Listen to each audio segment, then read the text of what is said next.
안녕하세요 여러분, 자취생 롤리입니다. 요즘 부동산 이슈가 핫하죠? 자취를 하고 집값에 관심이 가다 보니 자연스럽게 부동산 정책에도 귀를 기울이게 되더라고요. 우리나라의 주거와 부동산을 담당하는 국토교통부의 2022년 업무 내용이 얼마 전에 발표되었는데요. 와, 진짜 내용이 많더라고요. 저는 이 중에서도 특히 관심 많았던 주거와 부동산 정책 같은 것들이 궁금했는데요. 2022년 부동산 5대 중점 과제를 중심으로 간단하게 요약해서 알려드리려고 합니다. 크게는 주택 공급 확대, 실수요자 보호, 주거복지 강화 세 가지로 볼 수 있는데 언뜻 보면 지난 부동산 정책과 크게 다르진 않은 것 같습니다. 세부적으로 살펴봐야 할 것 같아요.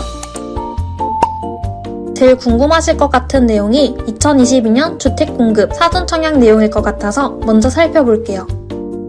2022년에는 사전 청약 물량을 당초 6만 8천 호에서 7만 호로 확대하고 올해의 분양 예정 물량인 39만 호를 차질 없이 공급하면 예년 대비 30% 더 많은 총 46만 호의 주택이 분양되어 시장 안정에 크게 기여할 것으로 기대됩니다. 공공사전 청약은 선호도가 높은 3기 신도시를 중심으로 공급되며 민간 사전 청약도 서울 도심에서 최초 공급을 시작해 수도권 내 우수 입지에서 총 3만 4천 호를 매 분기마다 순차적으로 공급할 예정이라고 합니다. 또 지구 지정이 완료된 도심 공공주택 복합 사업을 통해 서울과 수도권 지역에서 최초로 약 4,000호의 물량을 사전 청약 실시한다고 해요. 여러분, 내년에도 사전 청약은 계속됩니다. 1분기 약 15,000호 사전 청약을 시작으로 공공 분양과 민간 분양을 합쳐 총 7만 호의 사전 청약, 미리미리 준비하셔서 사전 청약 신청해야겠죠? 이번에는 주택 공급에 대한 계획인데요. 205만 호. 이렇게 대규모의 공급 계획은 어떻게 이루어질지 궁금합니다. 205만 호의 많은 주택을 차질 없이 공급하기 위해 눈에 보이는 계획들로 국민들에게 보여준다고 하는데요. 그동안 정책들이 진행이 되는지 안 되는지 궁금하셨던 분들은 기대하셔도 좋을 것 같습니다. 공공택지는 27.4만 지구 지정을 통해 모든 택지 지구 지정을 완료하고 밀도 상향 등을 통해 1만 호가 추가 공급됩니다. 도심복합은 주민동의 속도 제고 등을 통해 5만호 확보, 공공정비도 서울 등에서 32,000호 정비계획과 소규모 정비사업은 26,000호, 신축 매입 약정 등 44,000호 추진한다고 합니다. 직주 근접성이 높은 도심 후보지도 10만호 이상 추가 발굴하고 도심복합은 민간 통합 공모 등을 통해 5만호 발굴, 공공정비도 지자체 합동 공모 27,000호 추가 확보 및 소규모 정비사업은 국토부 지자체 협의체를 통해 추가 23,000호 확보한다고 하니 얼마나 많은 주택들이 공급될지 기대가 됩니다.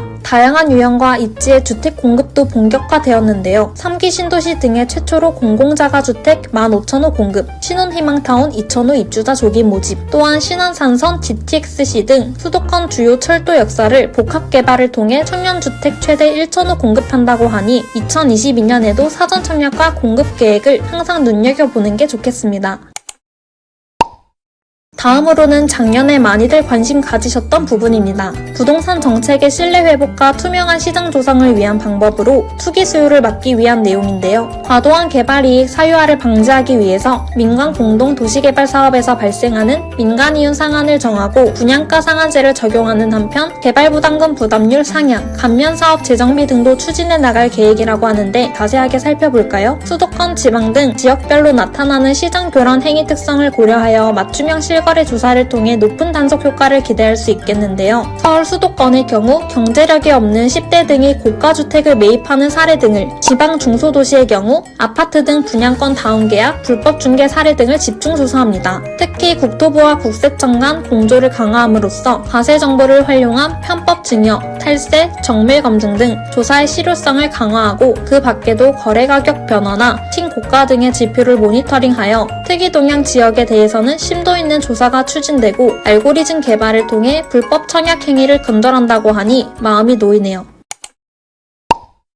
다음으로 가계부채 관리에 대한 내용도 살펴보겠습니다. 앞으로는 상한 능력 범위 내에서만 대출을 받을 수 있도록 하고 내년도 가계부채 증가율을 4에서 5% 수준으로 관리해 가계부채 증가세를 코로나19 이전 수준으로 단계적 정상화시킨다고 합니다. 또한 서민들과 취약계층들의 어려움이 커지지 않도록 중저신용자 대출, 정책 서민금융상품에 대해 충분한 한도를 부여해서 가계대출의 질적 구조를 개선할 예정이라고 해요. 특히 기초생활수급자 등 취약계층 전세대출 특례보증 한도를 확대하고 보금자리론 서민우대 프로그램을 추가 연장 등을 검토하는 등 서민과 실수요자에 대한 금융 지원은 강화된다고 합니다.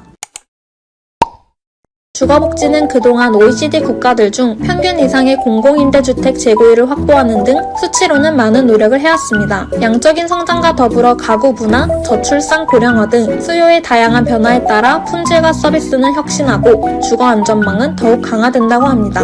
3기 신도시 역세권, 3080 플러스 및 도시재생지구 등을 적극 활용하여 공공임대주택 14만 7천 호 공급해 신규 주거 수요에 안정적으로 대응한다고 하는데요. 지속적인 공급을 통해 선진국 수준의 주거 안전망을 구축한다고 합니다. 또한 22년 신규 승인하는 건설형 공공임대주택은 전면 통합 공공임대로 공급하고 품질 또한 높아진다고 합니다. 소득 연계형 임대료를 적용하고 중형 평형 확대 및 품질과 서비스도 전면 개선된다고 합니다. 신혼희망타운의 중형 평형 도입, 특화 서비스를 제공하는 테마형 매입임대, 지자체 대학과 협업하는 지역 특화형 전세임대 등을 추진하여 생애주기, 가구, 지역별 수요 맞춤형 서비스를 제공하고 주거급여 대상 확대, 평균 지원액 상향, 청년 특별 월세 신규 도입, 공공임대주택 임대료 동결 등 주거비 부담 완화 조치도 시행하여 코로나19 등 위기 가구에 대한 주거 안전망은 더욱 강화된다고 합니다. 오늘은 주택 안정을 위한 2022년 국토교통부 부동산 5대 중점 과제 같이 살펴보았는데요. 2022년에도 사전 청약 7만 호, 주택 공급 205만 호 등 관심 지역을 눈여겨봐야 할 것 같아요. 지난 2021년에 내 집 마련을 하지 못한 청년분들, 이민년이 밝은 만큼 호랑이 기운을 받아 꼭 포근한 내 집 마련에 성공하셨으면 좋겠습니다.